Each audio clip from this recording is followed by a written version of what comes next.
Microfone Jovem Pan Europa, a recuperação da Grécia em áudio e vídeo. Ulisses Neto conosco, tudo bem, Ulisses? Bom dia. Você e para todos que acompanham o Jornal da Manhã, aqui em Londres, agora 1h35, o dia virou, né? Começou com sol, mas já está nublado. Ainda assim, temperatura agradável aqui, acima dos 20 graus nesse momento em Westminster. Destaque desta segunda-feira é o fim, pelo menos burocraticamente falando, né, do martírio da Grécia em relação ao pacote de socorro da União Europeia. Como você disse, Tiago, mais cedo, o país finalmente encerra com sucesso esse programa de resgate que despejou mais de 260 bilhões de euros no governo grego. Na verdade, era um dinheiro mais utilizado para pagar os credores do país mesmo, né? Mas ele veio atrelado a um pacote duríssimo de austeridade e essa austeridade deve continuar porque agora a Grécia precisa pedir financiamento no mercado privado, né? E é claro que se a bagunça voltar para lá no que diz respeito às contas públicas, vai ser mais difícil para o governo grego conseguir esse dinheiro que não vem mais da União Europeia. No fim das contas, Atenas teve que rezar pela cartilha imposta pela Alemanha e companhia, depois de ter tentado até uma alternativa com a eleição de um governo de extrema esquerda, que acabou se dobrando diante das especulações, ou melhor dizendo, das exigências, né, das exigências feitas pelo establishment europeu. E isso doeu bastante na sociedade grega, que passou por reformas profundas nos últimos anos. Acontece que a Grécia ainda não está numa situação semelhante à de outros países que foram grosseiramente chamados nos últimos anos de pigs, os países que tinham economias com muitos problemas e que ameaçaram, inclusive, a existência do euro, entre eles Portugal. É o caso que mais se destaca, né, como um país que vem se recuperando, não só no aspecto financeiro, mas até no aspecto moral da sociedade. Isso não está acontecendo lá na Grécia. O país termina esse pacote de socorro europeu com uma economia que é 25% menor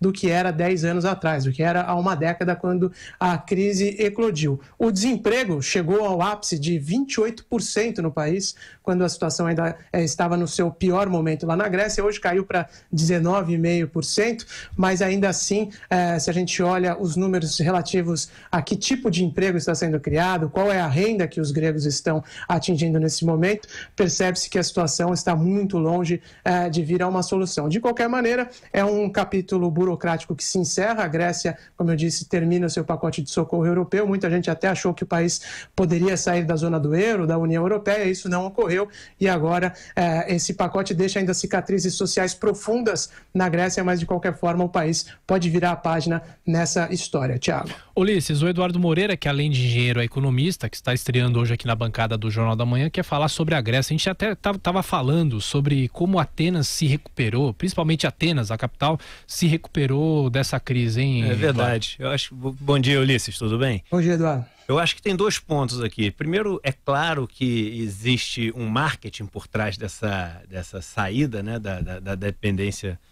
da Grécia, como o Brasil fez também. Pô, pagamos todos os credores, saímos do FMI, então óbvio que tem um marketing político por trás disso, mas isso mostra o seguinte, como às vezes em economia menos é mais. A Grécia, ela tem muito pouco grau de liberdade em termos econômicos, tem uma pauta super restrita dentro do país para poder tentar manobrar e achar soluções. E o fato de ter essa restrição, esse grau de liberdade menor, fez com que ela tivesse que adotar ipsis literis tudo que foi proposto ali e nesse pacote super austero que ela acabou sendo submetida, e mostrou que você fazendo a cartilha, fazendo o dever de casa, você consegue sair, né? Então eu brinco o seguinte, qual que é a dieta que mais funciona? É aquela que você faz, né? Porque todas funcionam.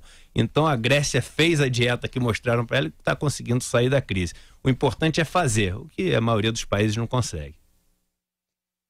Só para encerrar, lembrando, quem acompanha o noticiário com mais atenção vai lembrar, os ouvintes mais atentos vão lembrar do Yanis Varoufakis, que era o ministro, chegou a ser o ministro da economia lá na Grécia, com uma pauta bem radical quanto à permanência na zona do euro. Ele achava, inclusive, até que o país não tinha que se dobrar mais às exigências da Europa, acabou saindo do cargo, mas ele continua sendo um economista muito ouvido aqui, e hoje ele fala que a Grécia não vai ter solução no longo prazo se continuar na zona do euro, precisa voltar ao dracma, se se quiser ter alguma autonomia e recuperar pelo menos o campo social, que ficou muito abalado com esse plano de austeridade imposto pela Alemanha e pelos outros países da União Europeia. Então o Yanis Varoufakis continua com suas posições aqui, ele não está celebrando o fato do plano de socorro da União Europeia ter sido concluído lá na Grécia. Eu sugiro voltar à época da Guerra do Peloponeso, né? Porque aí a Grécia era incrível. Falar de Péricles e tal, não dá, né? Infeliz, com todo respeito a ele e a situação da Grécia, cada um tem de ver a sua situação. A Grécia, que a economia grega tem como base o quê, né? Então aí você começa a ver as dificuldades. Tem de dar graças a Deus dessa recuperação, apesar da tragédia, como você bem destacou, Ulisses, né? De uma queda bastante significativa do PIB e todas essas coisas. Mas a realidade é essa, né? Valeu, Ulisses. Até mais tarde. Até mais tarde. Um bom dia a todos os ouvintes do Jornal da Manhã.